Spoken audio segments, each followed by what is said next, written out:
You've tuned in to the Crispy Noodle Podcast. You realize what you've done? With Rich Liebig. The real gangster plays his cards, right? And Michael Costanzo. What was that you just read? Let us be the Crispy Noodle in your vegetarian salad of life and boring news. Good times, noodle salad. The point is, you now have the ability to be happy. And now, here's Rich and Mike on the Crispy Noodle Podcast. Woo! Yeah! How you guys doing? What's up, everybody? It is time for this week's episode of the Crispy Noodle Podcast. Let us be the Crispy Noodle in your vegetarian salad of life and boring news.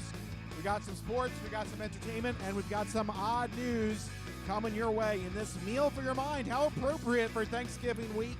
This is our Thanksgiving episode of the Crispy Noodle Podcast, if you will. So in addition to you getting a fine meal, hopefully this week, you're also going to get a fine mental meal with this episode of the Crispy Noodle Podcast. Thank you guys for tuning in and supporting our little show.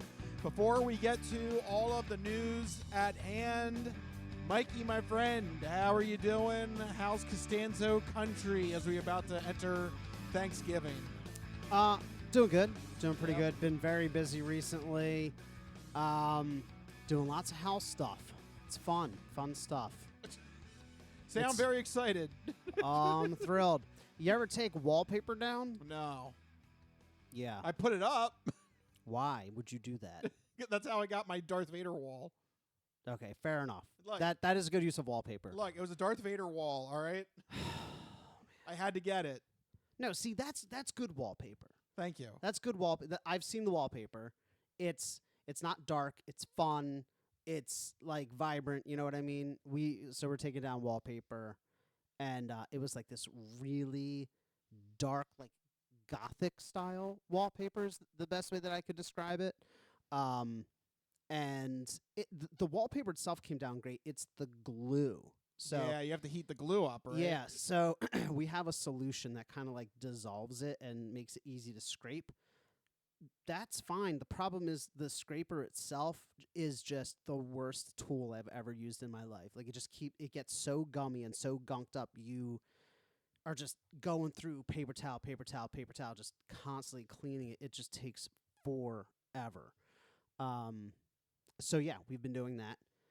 But I got a chance to check out a few movies though as well.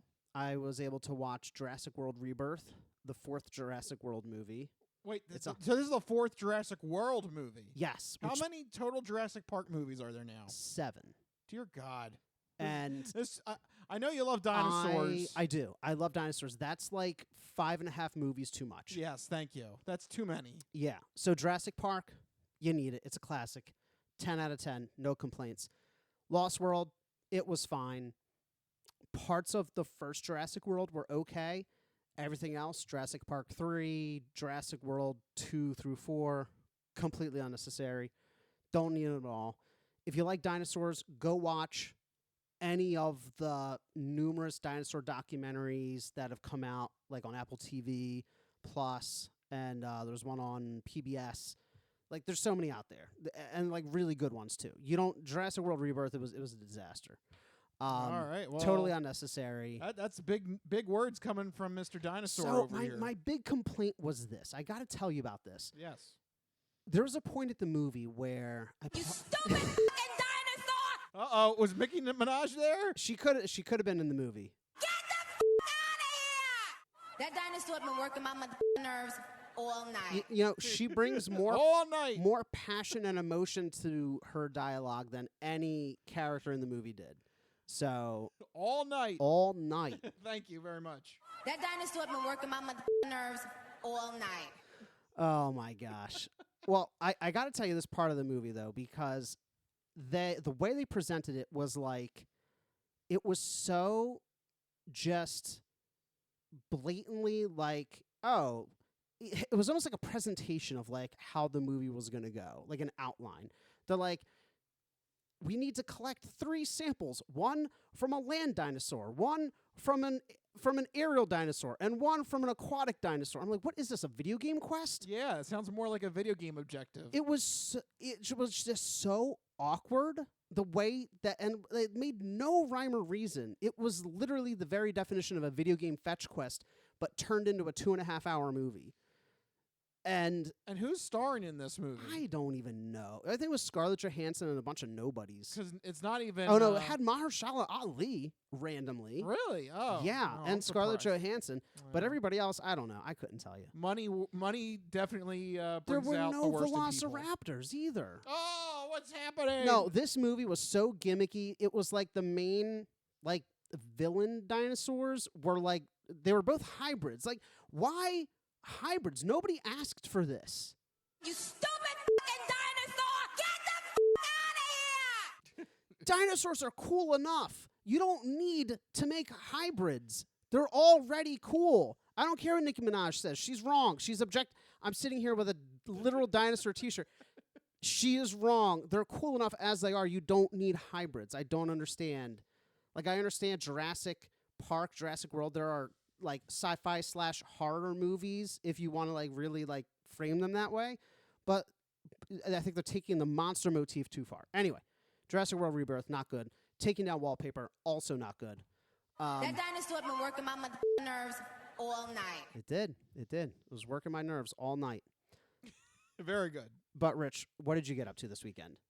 So I actually caught up a little bit more on some things. I watched Death by Lightning on Netflix. I don't know what that is. That is a Never heard of it. It is, well, you better. It is a 4-episode docudrama about the assassination of President James A. Garfield. Wow. Yeah. That's obscure. Yeah. No, it's not obscure because it's got Matthew McFadden in it from Succession, and it's got Matthew Shannon as President James Garfield. This is a drama? This is a dramatic retelling then? Yes, and it's Okay. four episodes. That's it. Oh, that actually sounds pretty interesting. Yeah, it was. I liked it. It was really good. Death by Lightning. Yes, it came out I think a week and a half ago on Netflix. The assassination of President Garfield. Yes. I'm pretty sure that 80% of Americans couldn't even tell you there was a President Garfield. Well, guess what? There was, and he got shot. Blam! That's amazing. He's one of the presidents that's a victim of the Tecumseh curse, where every 20 years something bad happens to the president that gets elected in that year. We're late. I didn't say it. So it was good though. Yeah, I enjoyed it. Great cast. The guy that plays Ron Swanson. Nick Offerman. Yeah, he's in it. He's President Chester A. Arthur, and he's got some great lines in it. Oh my God! It's like the series of the most obscure presidents ever, but that's the perfect thing to make. Because how many George Washingtons and Abraham Lincolns and Roosevelts have there been out there? Okay, we get it. Whatever. Yeah. But Chester A. Arthur and James Garfield? Are you kidding me? What about a Buchanan? What about a Fillmore? Let's get some more obscure guys up in here. Sure, but this but first off, this Death by Lightning, the story is so out there. Really? Yes. See, because being a history major, I don't even really know that much about the events surrounding the assassination. Yes. Because it's so overlooked. So James A. Garfield got assassinated only 2 months into his presidency. Yeah. By a guy named Charles Guiteau, okay, who was delusional because he was able to give a speech to rally some voters in New York. He brainwashed himself thinking that I caused James A. Garfield to win New York and therefore win the presidency. And then he tries to go to D.C. and get a cabinet position. Everybody's like, who the hell's this guy? No, get out of here, you bum. And he gets angry and he ends up shooting Garfield. It's true. This is true American history. Do you remember when we did the Dead Presidents podcast as an April Fool's joke? This should have been another. This would have been episode 2. This would have been episode 2. If we kept it going. Yeah. There's some really obscure presidents out there, and I love the obscure president lore. Yeah, it's great. Well, they took one from us because Garfield. This was a weird assassination story. Crazy. All right. I'm definitely watching that at some point. And Four episodes. It's only 4 episodes. Okay. You can knock it out. on Netflix. Yes. There you go. So That's everybody's homework over the long weekend. you got time. Death by lightning. Yes. Forget football. You won't need football. Death by lightning. Oh, Mike, why did you have to bring that up? I didn't mean to. Well, look what you did. It's always in the front of my mind. Look what you did, you bastard. I'm sorry. All right. Yep. That's. Well, I didn't mean to jump the gun. Did you have anything else this weekend? No, Okay. you know what? No, let's rip the Band-Aid off. Folks, it's time for the sports sampler. It's time for the Sports Sampler. So you're not good at sports. It's a very small part of life. Sports. In your face. Do we really have to talk about it? I guess we have to at least mention it. I mean, for the sake of continuity, yes, but we don't have to dwell that much on the huge lead that the Eagles gave up in a dramatic final seconds loss to the Dallas Cowboys. Where are my Eagles? Great question. Those damn barbarians have got my Eagles. Yep, the Eagles showed up for the first quarter, and that was it. They left the stadium. Do you remember there was a time when we were like, oh, I wish we could just score in the first quarter, then we'd be a complete team. Now we can only score in the first quarter. Why is this team so, incapable of playing a full game? I saw a comment on Reddit that was really funny. They're like, why don't they save the scripted plays for the second half? You know how so most teams come out with 15 to 25 scripted plays that they run at the beginning of a game to see how the defense reacts. Somebody was like, why don't they just do that at the end of the game? Because that is clearly the only thing that's been working. What the hell happened? Yeah, the war of attrition is starting to take its hold on this Eagles offense. This offensive line, It's battered. It's the number one reason. I mean, Yeah. without this offensive line, Saquon can't get going. He's getting attacked before he hits the line of scrimmage. He's not gaining any yards. Jalen Hurts doesn't have enough time to let the routes develop, so he's not getting the time that he used to have last year to air it out and bomb it to his receivers. But there is still one major issue here that all of Philadelphia is crying about, and that is the fact that we have an offensive coordinator and potentially Nick Sirianni as well. I don't know how much of it that Nick Sirianni is to blame for it, but it seems like they can't adjust. No, they can't. They get through their scripted plays, And that's it. and then that's it. They don't have. They need to have the plan B, plan C, plan D, and it's just not there. Scripted plays are supposed to be the things that you use to test the defense, to see what the defense is going to be doing, to set up looks for later in the game. Oh, if we run out of this formation, 2 or 3 times, then we'll change it up later in the game. We'll line up that formation, but we'll actually pass. But that whole concept eludes them. The whole concept of setting things up to then use later just it doesn't seem like it's in their repertoire. I don't understand why they don't try. It's just so fundamentally flawed. A clip that's been going around is the what was it, 3rd and 2 with a minute some left in the game, and they call a pass play.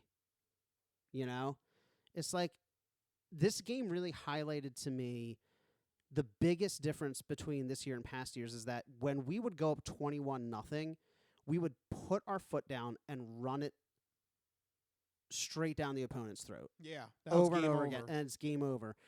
And we just can't do that. We took a team that was second in rushing yards last year. They had 63 total rushing yards against the Cowboys. 33 of them came from Jalen Hurts. Can't get the ground game going. That means you can't get the defenders on their heels for the pass game to open up things over the middle, to open up things underneath. It just kind of all snowballs from there. You need a really creative and aggressive play caller to be able to adapt to this weakness that we've developed. And we just don't have the ability there. Whether Kevin Patullo is too inexperienced, whether Nick Sirianni whether his offense is just too blasé and bland, I don't know what it is, but they just don't have the mind They don't have like the think tank Yeah. to overcome that weakness. So if Jeffrey Lurie and Howie's listening, here you go. From here on out, we are not hiring within the Nick Sirianni coaching tree. I don't know why they decided to do it again. And this is where I differ from a lot of like WIP callers and my brother notably. He's like get rid of everybody, fire the whole team. I don't know what he wants them to do. Yeah, considering they have a game in a couple days, they're going to be playing Black Friday. They're just going to fire all the coaches and Jalen Hurts. Like okay. I know we're all pissed off at Kevin Patullo right now, but there's no way they're going to fire him 4 days before. I said it last week and I stand by it. This is the offense. Like they have to make it work. I don't know how they're going to make it work, or they're going to get eliminated. But yeah, there's no change in week 13. There's no change. You're not going to fire Kevin Patullo and find a new offensive coordinator that's going to maybe adapt a little bit, but they're not going to like change the scheme overnight. Like the scheme is the scheme. They got to work within it somehow. But this is the point I was getting at kind of is where I differ with WIP callers and JB is that the potential is there because it's the same exact offense that went to 2 Super Bowls and won us one of them. The difference with those 2 years is that we had play callers that were from outside the inner circle. Yep. That looked at it differently. The offense may be bland and basic, but they figured out how to adapt it, how to work with it, how to use those physical gifts. For whatever reason, Kevin Patullo's not seeing it. He's not putting one and one together. Shane Steichen and Kellen Moore did. They had the mind, the outside perspective to put the pieces together. So it's not inherently Nick Sirianni in the offense because it has proven successful, right? Like he's one of the most winningest coaches, weirdly enough. Yeah. But right now, it's just not clicking. No. And I also so what do they do? Do they hire? And I also don't know, how do you fix the offensive line right now? I mean, they're just battered. Again, you have to adapt. So stop running up the gut. I don't understand why they're so insistent on just trying to pound the middle of the field. That's not what they do well. Why don't they try getting them out into space? And we used to run so many more counters and stretch plays, and they just aren't. They're like, pulling guards and centers. I don't know if maybe there's some lingering issues they can't pull because they're not like flexible and athletic enough right now. There might be some lingering issues, but it just seems you're down Lane Johnson. You're down Dickerson. I think isn't there. Dickerson's been banged up. Cam Jurgens has been banged up. It's the toll of a really long previous season. It's one of the reasons why it's really hard to repeat in the NFL championships and why it's really hard for Super Bowl losers because it's such a long and difficult season. And it's taking its toll on that offensive line. So, I don't know how you fix that problem. But it just seems like the play calling is just so predictable. It's so vanilla. Yeah.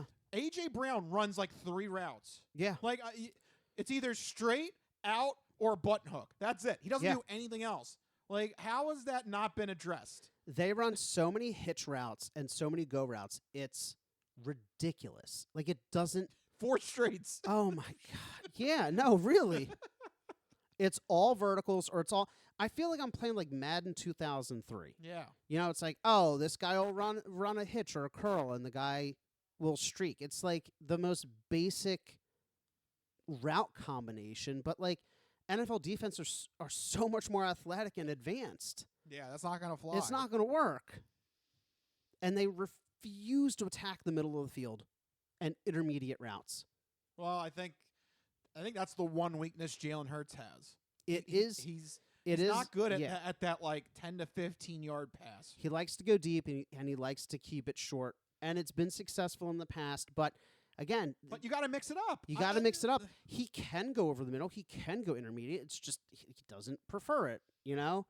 But that's where you need that outside mind to really challenge the players and bring the most out of the offense. This offense has too much talent for it to just go cold. Oh yeah, it's embarrassing. I think I said a few weeks ago, across the board, you have a top 10 player at every single position, just about. And yeah, for them to not score any points in the last 41 minutes of the game. That is absurd. Not a field goal? Well, they were Nothing. tried. He missed it. Yeah. Whoops. Boy, would that have been? That could at least forced overtime. Could afford. I know. We also lost a couple of fumbles. It was just a bad game all around. But AJ got his receptions. Yeah, this is what I'm a little bit afraid of. You noticed he was like weirdly happy in the post-game interviews. Like he didn't have that like chip on his shoulder. Like you lost the game. This is when you should have had the chip on your shoulder. Yeah. That's when it would have made sense.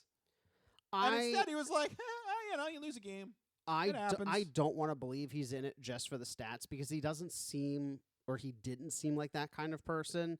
And I don't want to contribute to like the growing rumors and negative sentiment around AJ Brown, but there's definitely something's off. Something's going on in the locker room. I don't know whether it's just, really competitive guys aren't seeing eye to eye, but that's the point of a manager style coach who's supposed to be really good at managing the players, the relationships, those that's supposed to be Nick Sirianni's strength.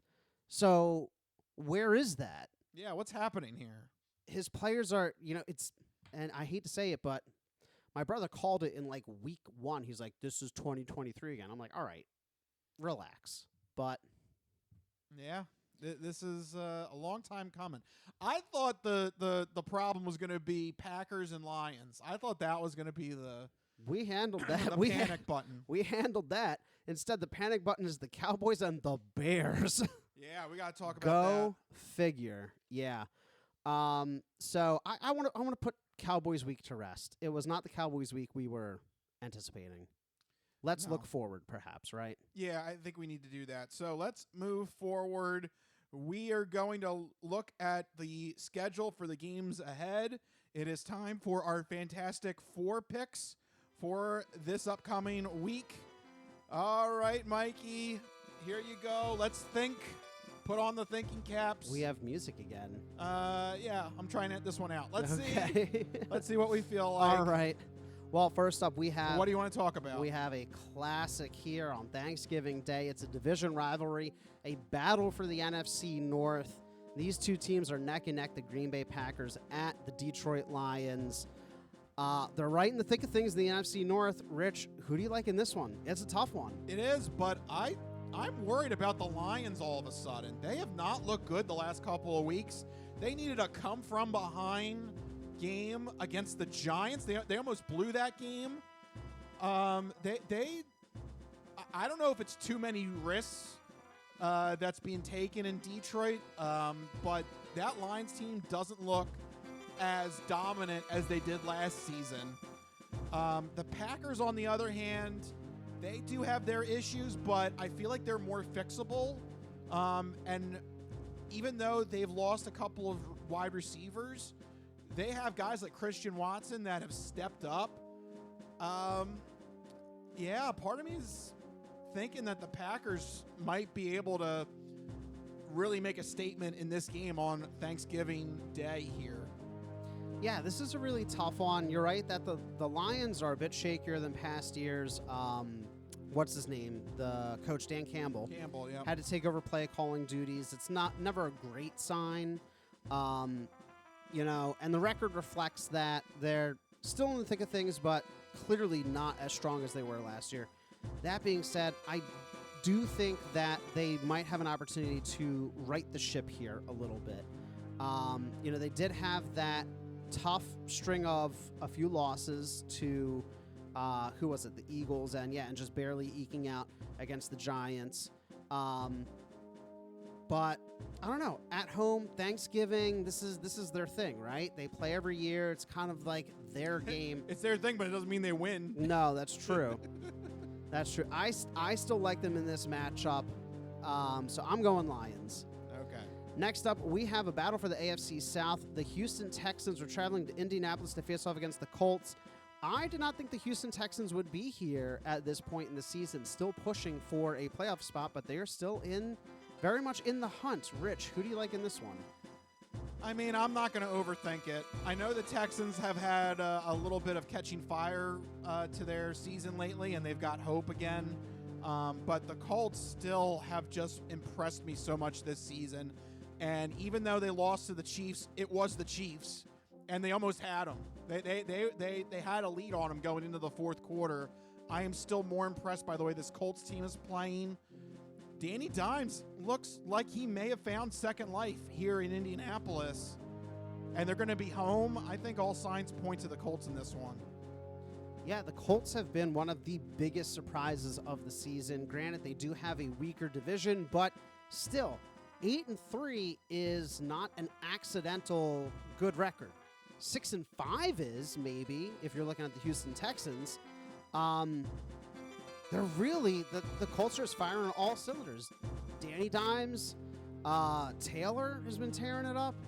You really look at that team, they're really gelling. I like the Colts as well. Next up, we have a fight for AFC playoff survival. Both of these teams kind of on the bubble. The Buffalo Bills traveling to Pittsburgh to face off against the Steelers. Right now, the Bills are in the 7 seed. The Steelers are in the 8 seed. This game really could decide that last playoff spot. Rich, who do you like? This is weird. The Bills have been so frustrating. I'm sure they must be to Buffalo, too, because they look like a good team, and then they come up and they have these games where they put up duds. They did it against the Dolphins. Yeah. They did it against the Texans.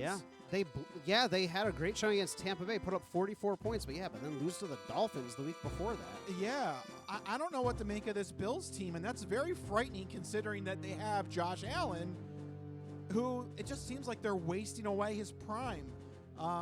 It's a little bit worrisome there. However, though, the Steelers, I don't have any faith in. I just feel like they are wobbly at best. And now you're telling me Aaron Rodgers coming off of a wrist injury at 41? I mean, according to ESPN, he's marked out. So it's early in the week, so I don't know. If it is, then it's Mason Rudolph, Mr. Mustache Mason Rudolph. You really want to trust your faith in him? I don't know. How many times have they replaced him as quarterback? I think it's Bills in this one. Yeah, I'm gonna go Bills as well. I mean, they've been a mainstay as one of the powerhouses in the NFL the past several seasons.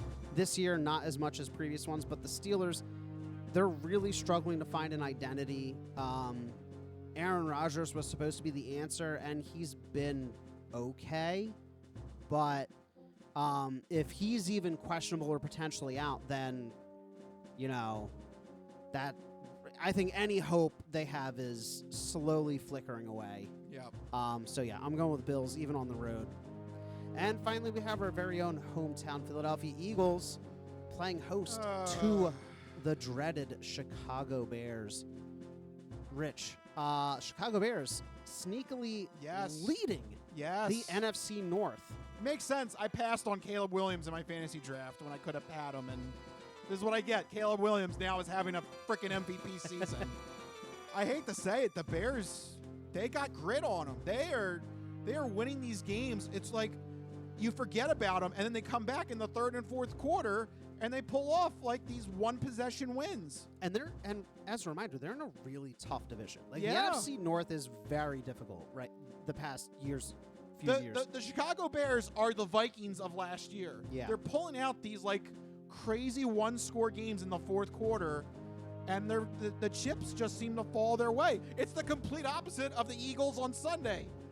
The Bears are going to start off slow, and then in the second half, they're going to turn it on and figure out a way to win the game. I hate to say it, but this just seems like a recipe for disaster for the Eagles, especially coming off of what we saw against that Cowboys game. This just seems like the perfect time to have full-blown meltdown and a full-blown crisis on our hands with a Black Friday loss. I was 2 weeks late. I assumed that there was going to be a stretch where the Eagles were going to lose and people were going to push the panic button. I thought it was going to be Packers, Lions, those 2 weeks. Nope, it's this one. It's going to be Dallas loss and a loss to the Bears on Black Friday. 2 losses in 5 days is going to do it. That sounds to me like this is going to be the Bears taking this one. Yeah, I mean, I don't blame you for getting the timing wrong. I don't think anybody saw this game as being a potentially danger game here. But I do agree with you that I think it is the perfect timing in classic Eagles fashion for Friday is the Hey, Black Friday! It is Black Friday! Oh my God, we ran out on the music cue. I'm sorry. That's okay. I wasn't expecting an ad in the middle of it. It was Black Friday! It is. It is. It is actually. The game is happening on Black Friday. The AI system knew. It knew. So that's really appropriate. That happened while talking about the Eagles potentially having the wheels come off. Perfect. Because that is what I think will happen. And you didn't do a pick of the week, Rich, but the spread, according to the soon-to-be defunct ESPN bet, is 7 for the Eagles. No. A full touchdown. No. Take Bears plus the points. Take Bears. Bears. Yeah. You said Bears are getting 7? Yeah. Bears 7, plus yeah. points. Yeah, I don't know how have people... Have you seen the Eagles try and move the ball? I don't know how people see that game and like, oh, yeah, they're definitely going to win by more than a full touchdown. Are you kidding me? Maybe they're thinking bounce back game? I don't see it. This feels like in 2023 when we lost to the 49ers, and it just broke the team's spirit. Also, not to mention, both Reed Blankenship and Andrew Makuba, both of our safeties, are probably going to miss the game. So, no safety. The secondary, which was already suspect because of Adoree Jackson, is now even more suspect. It's just not looking good. It's just not looking good. It's crazy to think they could lose to the Bears, but I really feel like we could lose to the Bears right here. No, Bears have shown resiliency. So, your official pick? Yeah, Bears. All right, there you go. And that's our Fantastic Four picks for this week. And we will move on there and just end the sports sampler there because it is very depressing. Crazy. Yeah, we need to take a break, step back, and recover, and regroup with some better news because this was not a sports sampler I was looking forward to recording this week. No, it always sucks when we lose to Dallas. Yeah. So with that, let's leave the sports sampler and take a break, but don't go anywhere because we still got the entertainment entree and the non-fortune cookie odd news when we return. This is the Crispy Noodle Podcast. We'll be right back.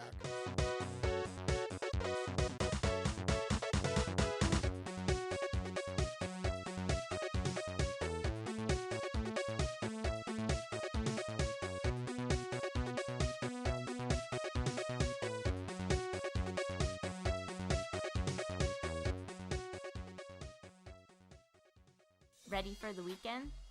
Happy Friday. Hi, my name's Marie, and I'm an artist who's been making Happy Friday doodles every week for over 7 years. And now you can own my art collection in this Volume 1 and Volume 2 art series. These doodles span across multiple themes, yearly festivities, various countries, languages, and more. Both coffee table books have something for everyone and are the perfect conversation starter or gift for a friend. Really, anyone who enjoys a good weekend. Available on Amazon, Ingram, BookBaby, Barnes & Noble, and more.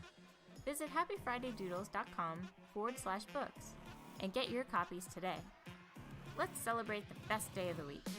Happy Friday.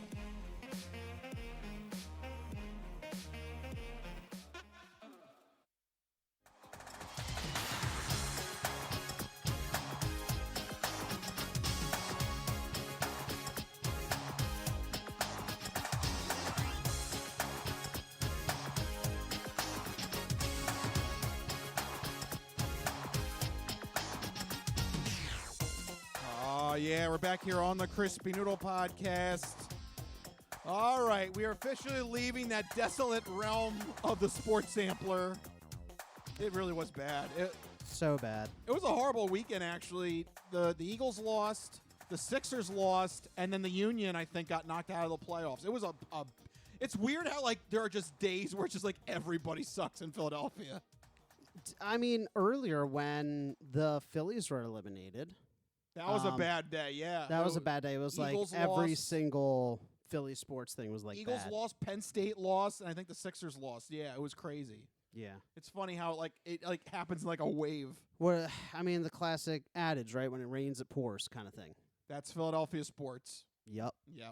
All right, so let's leave the sports sampler. We don't need that bad mojo anymore. We are moving forward, And let's look forward to the segment where we're going to review some entertaining news, if you will, with the entertainment entree. This is the entertainment entree, featuring news in movies. The Simpson guy writes to movies. Dear Die Hard, you rock. Especially when that guy was on the roof. Music. What is that? I know what that is. That's music. Video games. Do a barrel roll. To barrel roll, press C or R twice. Celebrities. You really know Warren Beatty? Yes, I do. I took a leak next to him once at the Golden Globes. And more.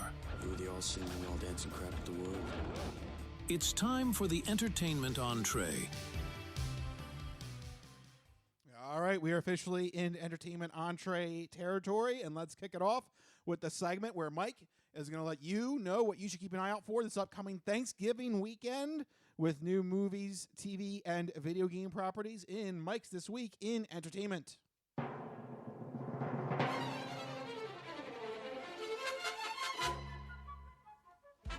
All right, Mikey, what do you got for the people at home? All right, well, first up, Zootopia 2 hopes to capture all of those families during Thanksgiving weekend. What's so funny? I'm sorry. This just reminded me of something. There was a random. I know. I'm sorry. I'm interrupting your segment. No, here. go for it. But there was a random Reddit post that said that family. It was by a guy who was a movie theater manager. Okay. And he said that lately, family movies are the worst to deal with. And he says, like, we are getting hammered from going from Wicked 2 to Zootopia 2. Yeah. Between all the stuff they got to clean up in the movie theaters, all the parents asking for the souvenirs, the kids crying, and then, like, they get, like, complaints like, hey, we can't watch the movie. Like, it's like complete bedlam for some of these movie theaters. I imagine that family movies are tough because it's usually a parent coming with a whole gaggle of kids. Yeah. And every kid has to get their own popcorn because God forbid they share. And then, of course, they want candy too. They want the special souvenir bucket, which apparently both of them got one. Yeah. So literally. So I saw Wicked for good. And get into that a little bit. Yeah, in the theater, they had buckets for both Wicked. There was like 3 different kinds. And then they also had buckets for Zootopia as well. And in my mind, I'm like, what are people doing with all these souvenir buckets? Like, do they just have shelves of souvenir buckets? Like, who wants just buckets on buckets on buckets? I don't. What kind of loser collects them? I have no idea. I have one for Ghost. Oh, do you? I bought one for Ghost. Okay, you have one though. Yeah, just it. But who's going to like movie theaters and getting that many souvenir buckets? You know what I mean? Somebody is. Somebody, people. So sorry. The Zootopia one is cool. It's like a snake around the bucket. Sorry if you're a movie theater manager. You're in for some rough times ahead. Well, that ties in perfectly with what I was going to talk about because there's no reviews for the movie just yet at the time of recording, but the box office pre-sales have Hollywood very bullish on the success. They're projecting a huge opening, somewhere in the ballpark of like $125 million domestically, it would make it the second biggest Thanksgiving weekend debut behind Moana 2, I believe. So, again, people are really bullish on the success of it. They're very excited for it. Again, no reviews at this time. But if it's anything like the original, you can expect an exciting, comical, and heartwarming animated buddy cop story. I really enjoyed the first one. I hope the second one lives up to its expectations. That Zootopia 2 hitting theaters this week. And in TV, the first batch of the final season of Stranger Things episodes comes to Netflix this week, airing 3 years after season 4 wrapped up and 18 months in universe. Yeah, 3+ years. The 21+-year-old child actors will once again try to save their town from Russians, monsters, evil government conspiracies, and puberty. Rich, are you excited for season 5? If it came out 2 years ago, I would have been. I don't know. This seems like too long of a gap. Like I kind of forget like some of the things that happened. I had a sneaking suspicion. I need like a recap. There better be a recap video when they release these episodes. Yeah, there was a list that I saw that was published where the Duffer brothers I think that's her name. They recommended 5 episodes to rewatch, and I'm like, okay, I guess I'll find the time. Is one of them the 2-hour episode? Better not be. Probably is. I had a sneaking suspicion. I went and I looked it up. The release pacing has been wild. Season 1, 2 came out in 2016 and 2017, almost 10 years ago. Season 3 came out in 2019, and then big, long 3-year gaps between Season 3 and 4 and 4 and 5. So you had 3 seasons in about 4 years, and then 2 seasons over the course of the last 6. I don't know. It kind of sucked all the excitement from the franchise. To a degree, yeah. I could understand it, yeah. Like, I completely forgot Stranger Things was a thing. Well, you better hop back on it because it's coming out now. It certainly is, but only the first batch of episodes coming out this week, so check that out. Stranger Things Season 5 on Netflix. That's what we're looking forward to this week in entertainment. Yeah, Season 5, Part 1. We're doing this thing again. Dear God. I got to ask as a side tangent that's not in the rundown. Yes. Overall, with Stranger Things coming to an end, what do you feel about, because we're both fans of it, what do you feel about the legacy of it? About the I guess the full run isn't completed, but like, where do you think it's going to stand on things? Because early on, I would have said one of the best speculative fiction, genre fiction stories on TV. I don't think it's anywhere close to that with Season 3 and 4. Yeah, I don't know. Do they stick the landing? We're going to find out. It's that classic, like, how's the finale going to be kind of thing. Yeah, we're going to find out because I don't know where else. This is my aside. I don't know where you go. Like, literally, they fought monsters, government. Like I said, monsters, governments, conspiracies, and Russians. Slight spoiler. It's a spoiler. Ooh, it's a spoiler. Don't listen. Go away. Slight spoiler alert. They've fought Russian government. They've fought the frickin' Mind Flayer has now destroyed the town. The town is literally destroyed at the end of Season 4. Like, I didn't even remember that. What else?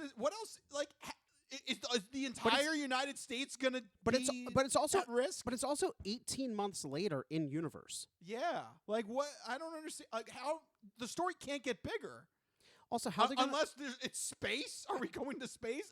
Also, how are they going to cover up the fact that these kids are now like I looked it up. Some of them are like fully 23, 24 years old, playing like 14-year-old kids.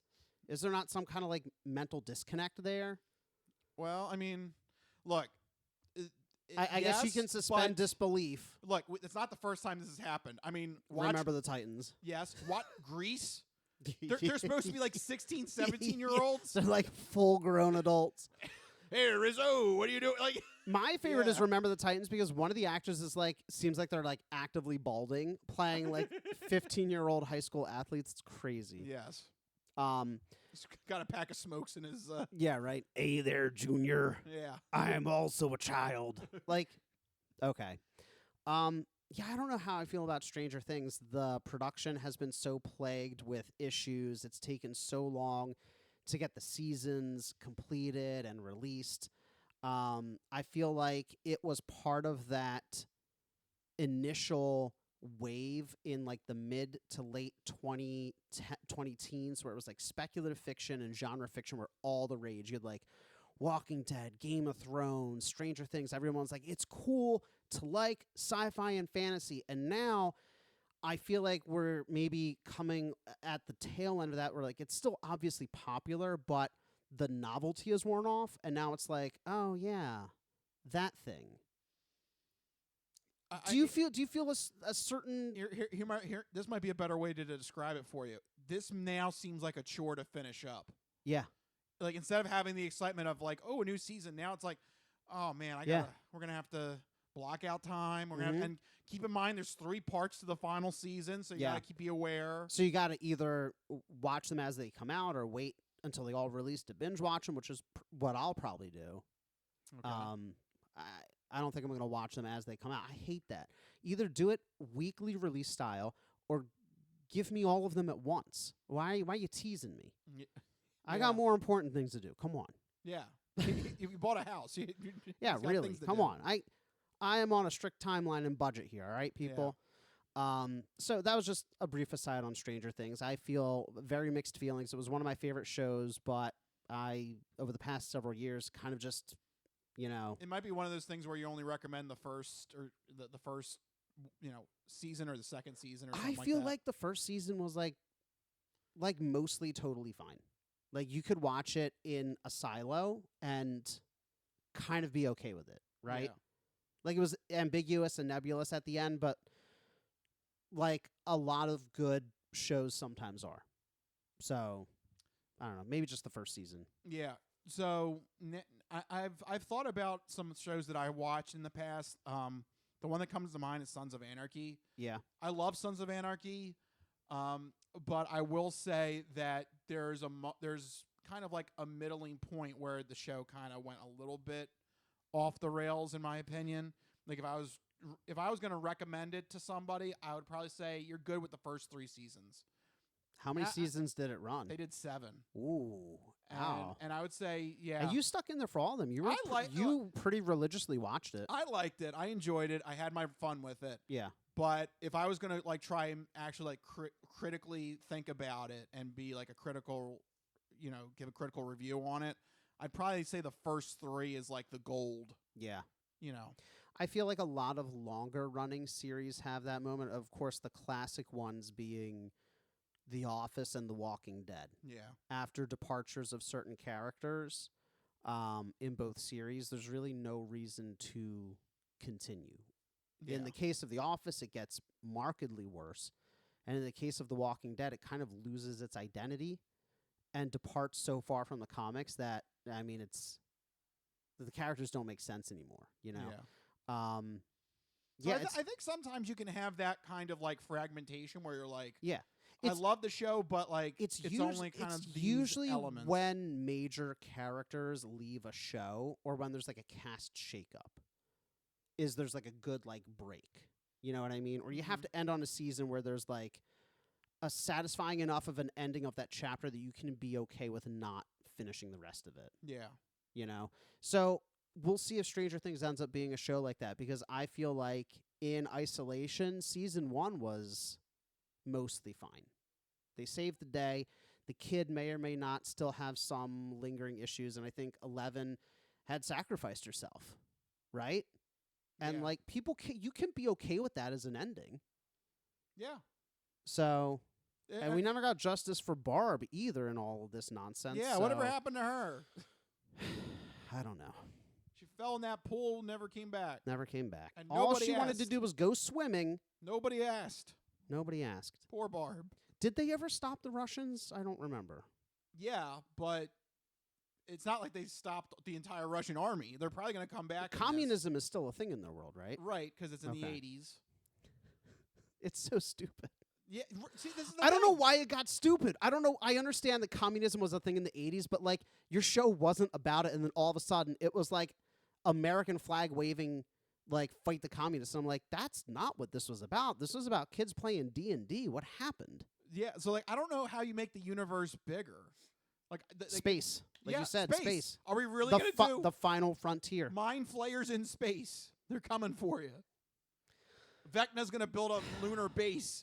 It's so disappointing. It's just in paint and handwriting paint. Vecna's lunar base. Do not enter. Do not enter. No girls allowed. Yeah. Too bad. Sorry. It's like a little kid. Yeah. All right. We'll see anyway, what that aside, a little disappointing there. Let's talk about something that's not disappointing, though. I did get a chance to see Wicked for Good in theaters opening weekend. It had a huge box office debut. The reviews are in. It did not do as well as the first movie. From my personal perspective, I think that is because of the nature of it being the second half of a musical, right? Because it's so weird. When the movie starts, you're just in it. And there's a difference between starting in media res, starting in the middle of the action, and like just picking up from where you left off and just going. It feels so weird. That's the only way I can They describe didn't do it. like any intro. It just like There's no like jump. previously on or like, hey guys, remember when? It's like, here we are singing again, and I'm like, what do you where what happened? Like what is going on? And like I know the musical. I like the musical. I've seen the musical. I was prepared for this to be Act 2, but the problem is that unlike the musical, instead of a 15-minute break to get peanuts and take a piss, it's been a whole year, and it just thrusts you back into it for another 2.5-hour presentation. So that was... Wasn't the first movie like 2.5 hours? The last movie was... too? No, the last movie was 2 hours and 40-some minutes. Dear God. This is 5 hours altogether. The stage play is 2 hours and 40 minutes total. This is longer than Death by Lightning. Wow. Death by Lightning is 4 1-hour episodes. That's crazy. Watch Death by Lightning. I mean, I don't know. If you really want to watch... I mean, also watch Wicked. Wicked is good. If you want to watch Wicked, go ahead. But... Go ahead. Right, but more enlightening, shorter time, better acting, go for Death by Lightning. Yeah. So, I mean, that was one of my main critiques of the first part was the runtime. It was like 2 hours, 40 minutes. This one is 2 hours, 20 minutes. So you're looking at... It literally is 5 hours. It's 5 hours. Dear God. The stage play was, I think it was like 2.5 to 3 hours. So you're looking at 2 extra hours. So I agree that it could have been weird to make it one movie. It would have been one really long, like 3.5 to 4 hour movie, because you do need, things you don't do in musicals, like establishing shots and flashbacks, and you need a little bit of exposition. They had an original number. Like these things take a little bit of time, right? You need thematic shots showing the character looking out the window. Like things like that don't happen in musicals, right? So I understand a little bit of extra time, but I don't. Again, I feel like they just really stretched this thing out. Yeah, it's a 5 total hours runtime. That's a lot of movie for source material that was 2.5. So that was a little weird. Mm-hmm. That being said, the show-stopping numbers of oh no, I can't remember. No Good Deed Goes Unpunished and For Good, which is what the movie's named after, still absolutely amazing. Ariana Grande and Cynthia Erivo absolutely killed it. They did a fantastic job. The visuals still just as spectacular as the first one. The music was still really good. Again, my main complaints was that it felt like Act 2 of a musical, which means it didn't feel like a full movie. Yeah. Like obviously you're not watching this without having seen the first one, but if you're judging it based on like how is it as a movie, it doesn't feel like a movie. It doesn't have a beginning, middle, and end because it is just the end of the story. Should just called it the end. Yeah. So and I understand that's a limitation of it being the second half, but it doesn't make it less weird to watch it in that format. They also changed some things from the musical. At least from my interpretation of the musical, they changed the ultimate outcomes of some characters. From what I can remember, I won't spoil anything. Yeah, is it a spoiler? Or? I'm not going to spoil anything. Right, I'm going to keep it vague, but it kind of changes potentially interpretations of like the themes of it and the consequences for certain characters that I think detracts a little bit from perhaps the intentions of the musical or my understanding of the musical. Maybe I'm way off, and that could be the case because it's been a long time since I've seen it. But it was a little interesting to see, in my mind, such a departure from what I had expected for some characters. So overall, I think it's still worth it to check it out because it is such a climactic finale for this huge pop culture phenomenon. Like, yeah, you have to go see it. It's still very entertaining, but it is a weird movie.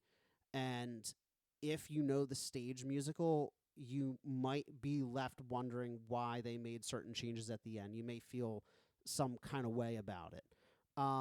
But yeah, it was still very enjoyable. Solid 7 out of 10. Nothing like explicitly wrong with it. Just a little awkward in terms of pacing and structure. Okay. So just to wrap it up, There you go. That's Fantastic. Wicked for good. Yeah. There you go, Mike's review there. I guess I'll do a quick review. Yeah. What do you got? In this review corner here. I finished Dispatch. Oh, I've been looking forward to the video game by former Telltale developers, right? Yes. It was fantastic.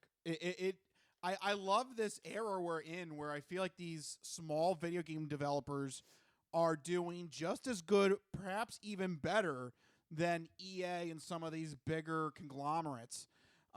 Between Expedition 33, which I can't give enough praise to. I hope that wins Game of the Year. It probably will. It's so fantastic. I can't wait for that to reap the rewards that it should get. Dispatch, though, another great, just small indie game that just swept me off my feet. I loved every minute of it. The comedy was great. The story was great. I love choose your own adventure style games, and this was right up my alley as well. But has some notable people in it, like Aaron Paul and what's his name? Wright.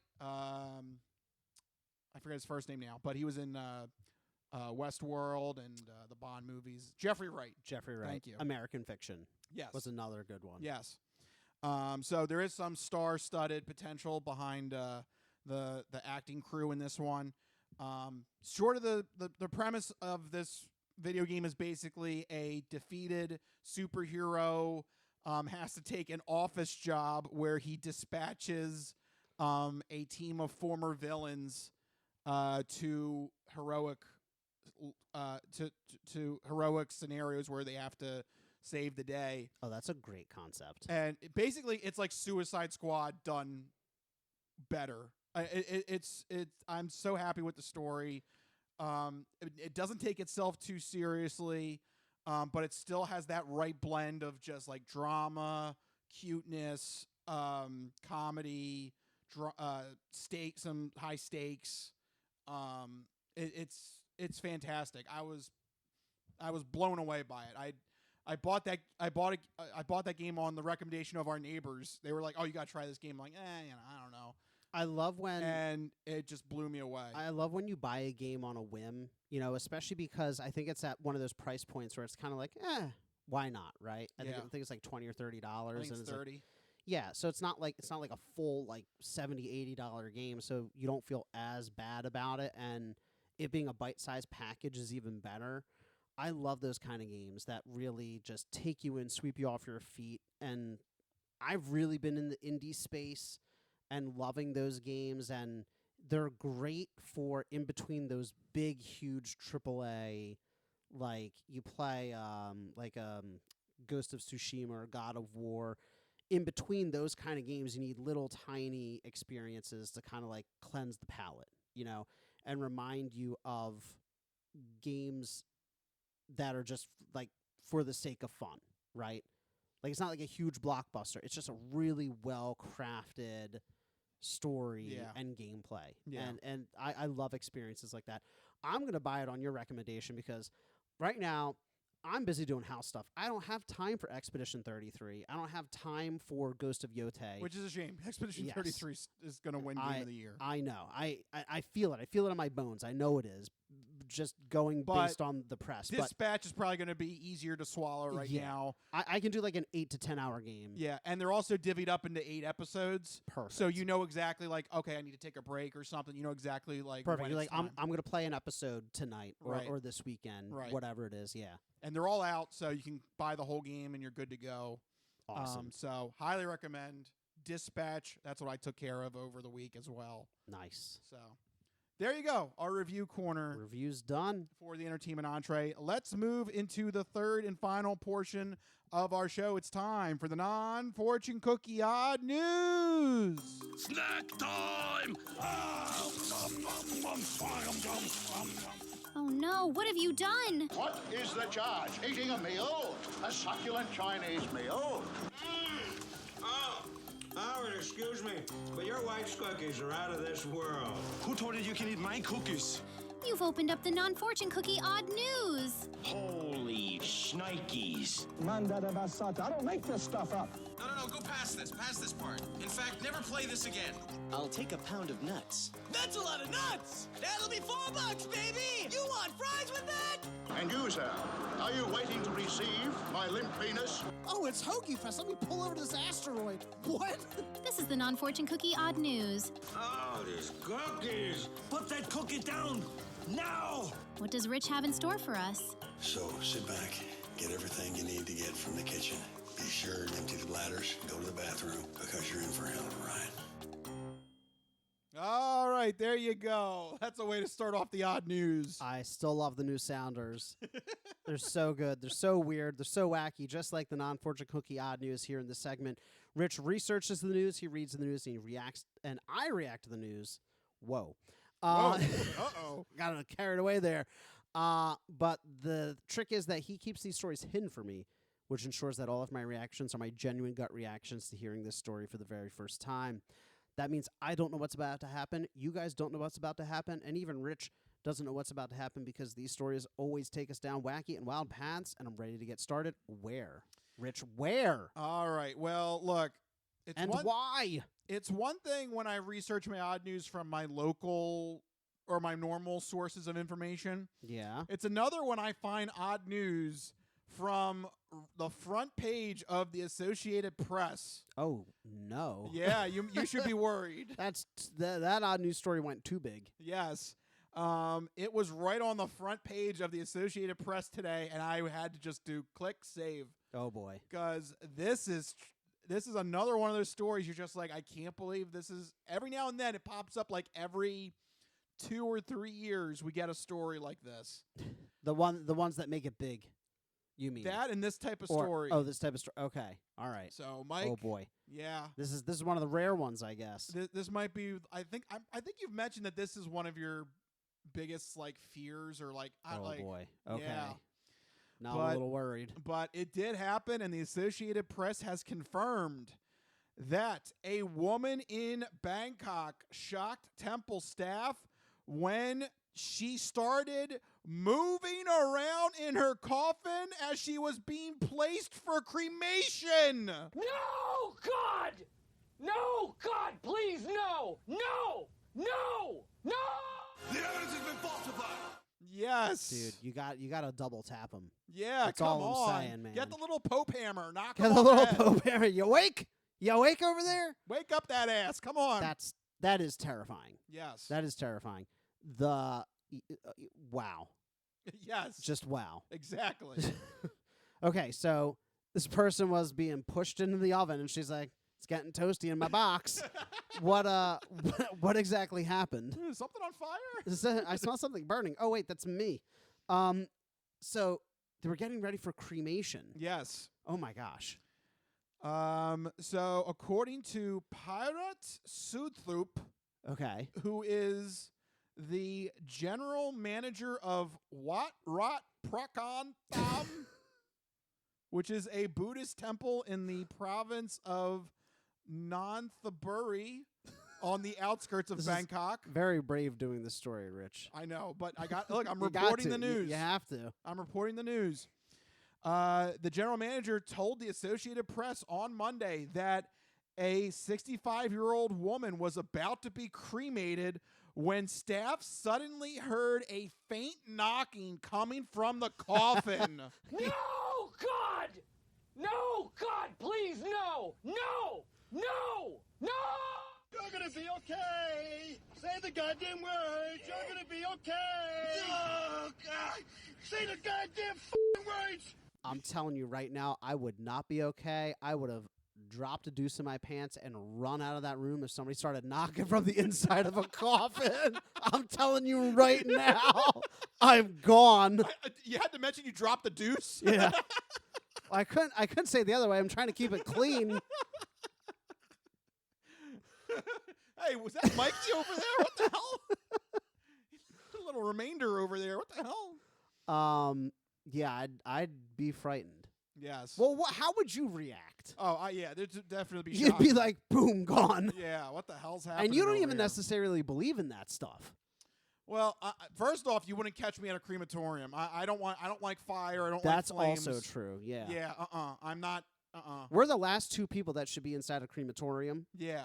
If the two of us are inside a crematorium, there are major issues. Right. So that's already a red flag if Yeah. that was the case. Absolutely not. They just start knocking on the inside. I'm done. According to Pirate Zootopia, the general manager, he was quoted as saying, "I was surprised.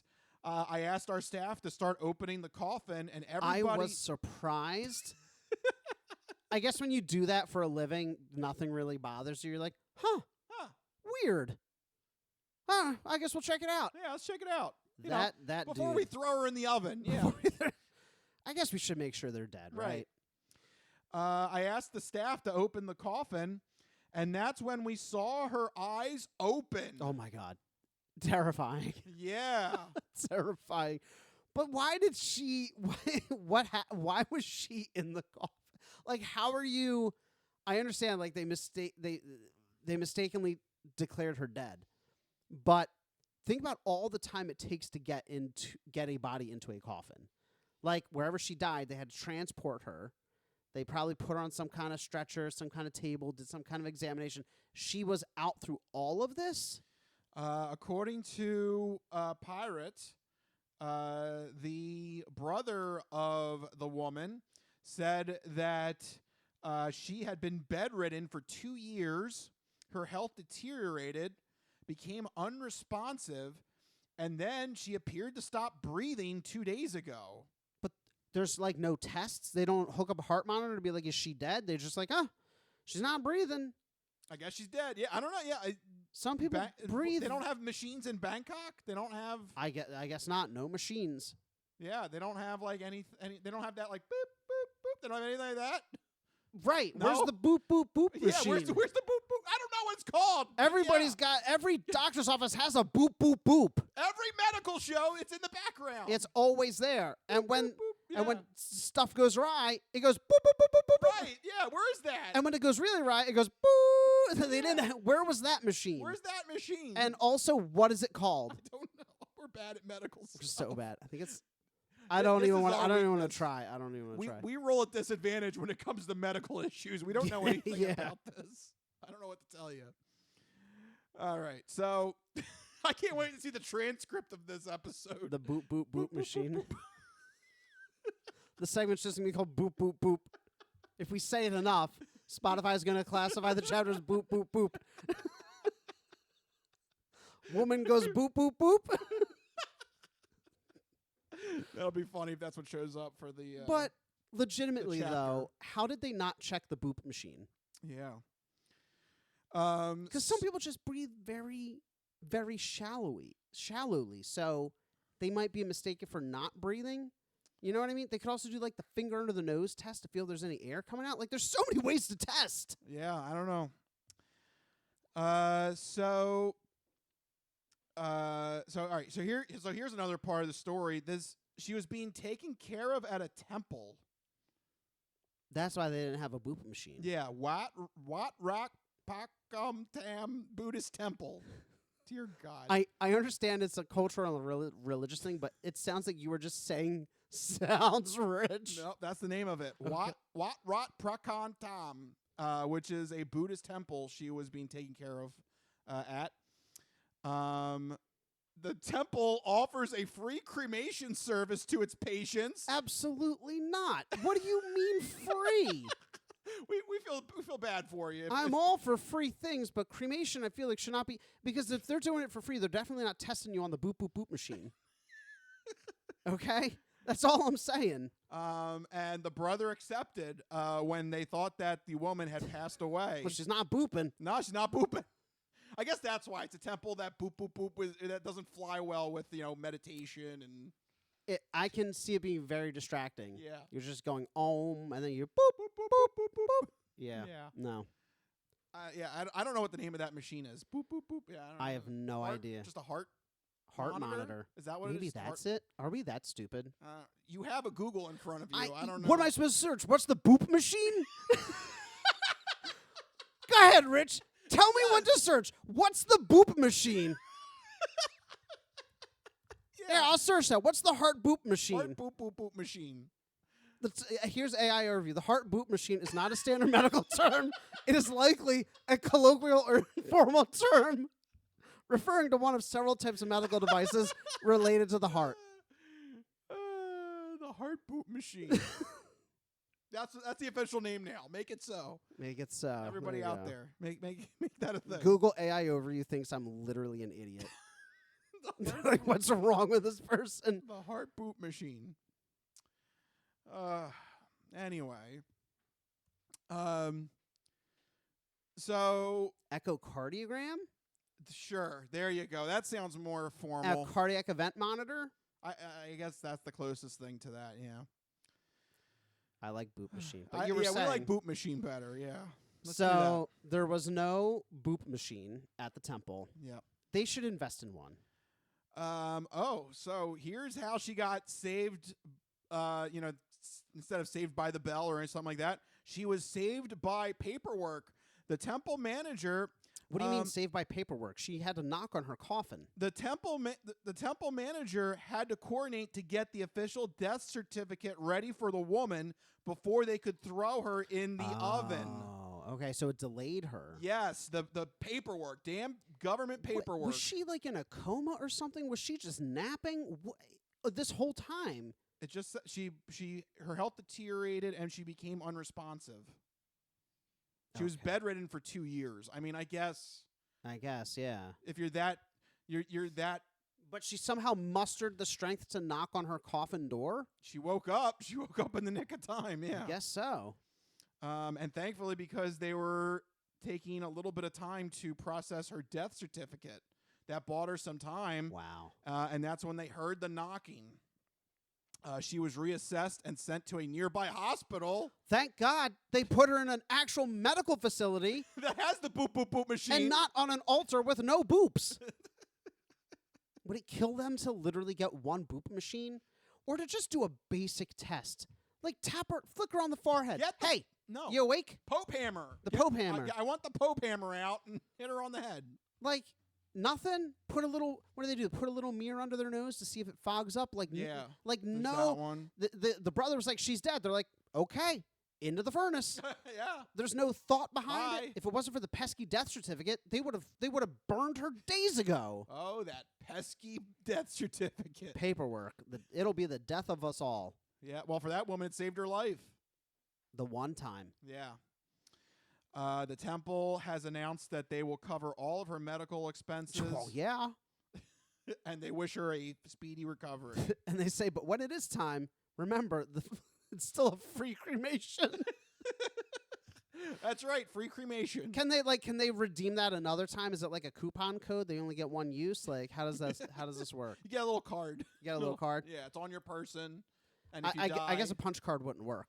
Because I hope not. Yeah, you can't do this multiple times. One and done. Yeah.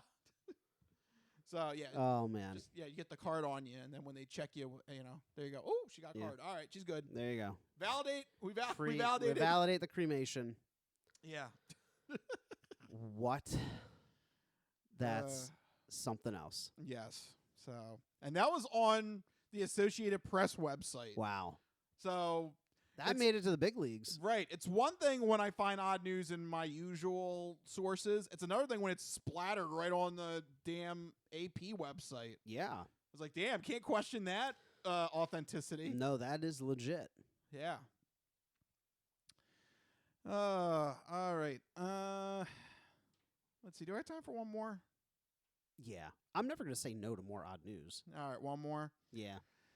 All right. Well, in this story, we're going to Iowa. Iowa? Yeah. Wow, that state, huh? Yeah. What state? Iowa. Yeah. Lots of things. Lots of things. Notably corn, I think. And that's it. That's it. That's it. Very good. Well, that might explain, actually, this odd news story.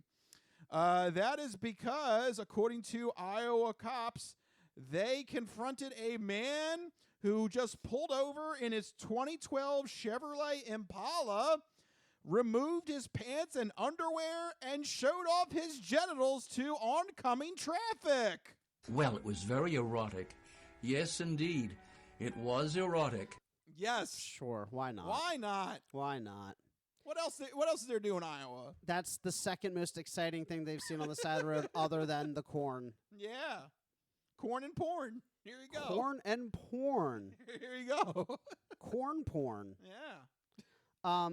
The logic here is confusing because so he takes his pants off and he's shaking his thing around, and then the goal is just to be seen. He's not doing anything. He's just flapping in the wind. Yep, he's just enjoying himself.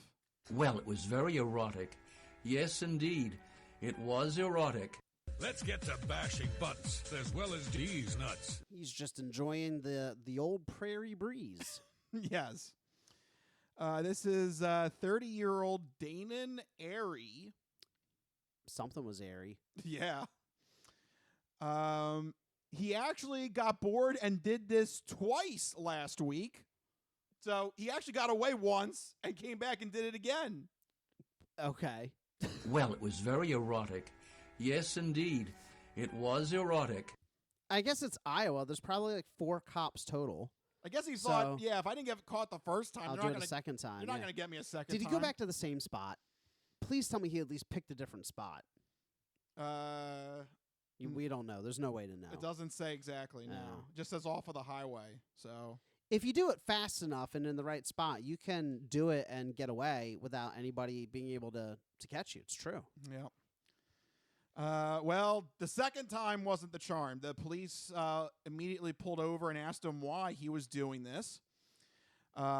First off, Airy completely copped to it. He said that, yes, I am doing my indecent exposures. What? I'm doing my indecent exposures, like Yes. the exercises. Yeah. I'm doing Yes. my indecent exposures. Yes. He's got to stretch. Yes. Well, it was very erotic. Yes, indeed. It was erotic. When asked why, he told cops that, quote, this was fulfilling my excitement in the middle of this blah life in Iowa. You know, you really can't dispute that. This cannot be made good. It's shameful. It's a shameful, shameful day. You know, if it's that bad, you can move out of the state. Yeah, I mean, if it's that blah and you got nothing tying you down, just This is America. You have freedom to move. You don't have to stay in Iowa, folks. You don't have to stay in Iowa. Remember that. Yeah. If you think if you find yourself stuck in Iowa, you can leave. If you think you're having a blah life, leave the corn. Yeah, leave the corn behind. Yeah, you don't need it. Leave the corn and the naked dudes on the highway behind. Cops were able to confirm that Airy knew 100% that the behavior that he was doing was inappropriate and unacceptable. So they're not, there's no justification for this. Right. He was arrested Wednesday on 2 counts of indecent exposure. He was thrown in jail in lieu of a $5,000 bond. Ooh. Wow. I mean, I know it's weird, but that seems a little harsh. It seems a little steep. We've done a lot of odd news, and I feel like I feel like there's been like a whole range of amounts. If he had done this in Florida, it would have been like $100. Yeah, it would have been just like a pat on the back and like they would have been like, "Are you going to do it again?" And he's like, "Maybe," and they're like, "Good enough." Yeah. Maybe's a win. $50 fine. $50 fine. We got more important things to worry about. $5,000. $5,000? That's a little steep. That's a lot for pulling your junk out for like 12 seconds. Yeah. It's not worth it. Unfortunately, the cost to junk time ratio is not good. Yep, and unfortunately, he did not have that money. So as of right now, he's still in the custody of state prison officials. Crazy. Oh man. Yeah, you're right. If this were Florida, it'd be like $50. Right? They'd be like, promise not to do it again. Give us $50, and you're good to go. Yeah. Treat us to an Arby's or something. Treat us to an Arby's. Yeah, you're good to go. Oh man. Buy lunch for everybody in the police office. Yeah, Well, yeah. I'll take that. Get coffee and donuts for the precinct, and you can leave. Yeah, but wow, Iowa, they do not 5,000, dang. They do not like indecent exposure counts. No, they're not playing around. That's a little. Yeah, I think it's. A little I feel unfair. like that's steep based on the odd news stories that we've traditionally had. I feel like that's steep. There needs to be, again, I keep saying we want to interview like a judge or something. Yeah. There needs to be some sort of like there's a scale somewhere. We some sort of bond issuing national service. There must be like a price list. Yes, some sort of menu. He didn't even get a deal for Black Friday. He got it was Wednesday. Sorry. Okay. He had to wait another week and a half. If he had done it this week, Yeah. it would have been like 15 to 25% off. Right. Yeah. Yeah. Missed out. Yeah. You got to wait. But that's what happens when things are very blah in Iowa. You got to take drastic measures. Yeah. You can leave the state. Yeah, right. Your life is not corn and porn. You can get out of there. Porn. You can get out of there. You too can leave Iowa. Yeah. Don't succumb to that fate. The more you know. Do-do-do-do. This is the PSA. Leave Yes. Iowa. For the love of God, what are you doing in Iowa? The PSA is just 2 words. Leave Iowa. Like what are you doing? I can't name a single thing from Iowa. Yeah. Corn. That's it. That's it. Like, what is even name one city in Iowa? Des Moines. I feel like that's cheating. Name another one. Davenport? Why do you know so many towns in Iowa? I don't know. I think I'm right on that. I think Davenport's in Iowa. I'm going to look it up. Davenport, Iowa. Let me see. Yeah. Yeah, it is. Yeah, I got 2. Dang. All right, I'm really screwed. I can't name a third one. No. 2 is way more than I would have gotten. I don't know a third one. Yeah. beats Des me. Moines is a bustling metropolis of 200,000 people, by the way. Go there. Yeah. He said he's bored. Go there. There must be something to do in Des Moines. Yeah. 200,000 people can't be wrong. It's smaller, but it's not small. 200,000 people is a lot of people. Yeah. Have some fun there. Yeah. I'm sure there's a sex club there for him. Sure. There must be something. Look, he's trying to find excitement. Help him out. Iowa. Yeah. What a place. That's right. All right, there you go. On that note, we can start officially wrapping up this episode of the Crispy Noodle podcast. Thank you guys for supporting us. If you like what you heard, make sure you go to our website, thecrispynoodle.com. Make sure you find us on social media, but most importantly, make sure you have a way to get the episodes sent to you every week. 2 main ways to do that. First one is on our YouTube page. Go to youtube.com and search for Crispy Noodle Podcast and hit that subscribe button so that you get the podcast sent to your YouTube account every week. Second main way is on Spotify. We put the video podcast up on Spotify and you can watch it there, but you can also put Spotify on in the background and listen to us as an audio-only podcast. And if you have Android Auto or Apple CarPlay, you can take us on the go with you. So if you're driving through Iowa, you can enjoy the Crispy Noodle podcast. If you're enjoying corn and porn, there you go. Take us with you with the Crispy Noodle podcast. It's true. The Crispy Noodle podcast is a way better alternative to flashing people on the highway. So that's right. You won't have to pay a $5,000 fine. But what you can do is find us individually on Blue Sky to share your sports, entertainment, and odd news stories. I'm at Mikey Costanzo, MikeyCostanzo. And I am Matt Rich Liebig, RichLiebig. Find us on Blue Sky. Let us know what's happening. Find us on Facebook, Instagram, all the fun stuff. If there's a topic you want us to talk about on next week's episode, let us know. And if we do, we'll give you the sausage shout out. Make sure any odd news related goes to me so that Mikey doesn't see it. But let us know. We'll give you the sausage shout out for the tip, and we can go from there. So let us know what you want on a future episode. I also want to say happy Thanksgiving. This is our Thanksgiving episode, so hopefully you guys are with your family this weekend and you're having a good time and enjoying a nice, tasty dinner and nice long weekend. And enjoy Black Friday as well. That's a nice day as well. Yeah, absolutely. Lots of turkey, football, shopping, family, friends, do it all. Yeah, and enjoy all the things that we recommended to you in the entertainment entree as well. But for right now, we got to start wrapping it up. This has been the Crispy Noodle Podcast. Let us be the crispy noodle in your vegetarian salad of life and boring news. And that'll do it. We'll see you guys next week. See you guys. Later. Bye-bye, all you fine peoples. Good night.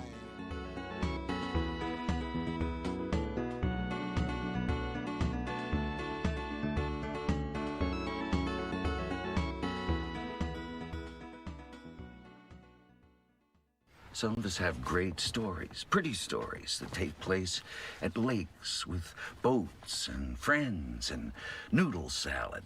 A lot of people, that's their story. Good times, noodle salad.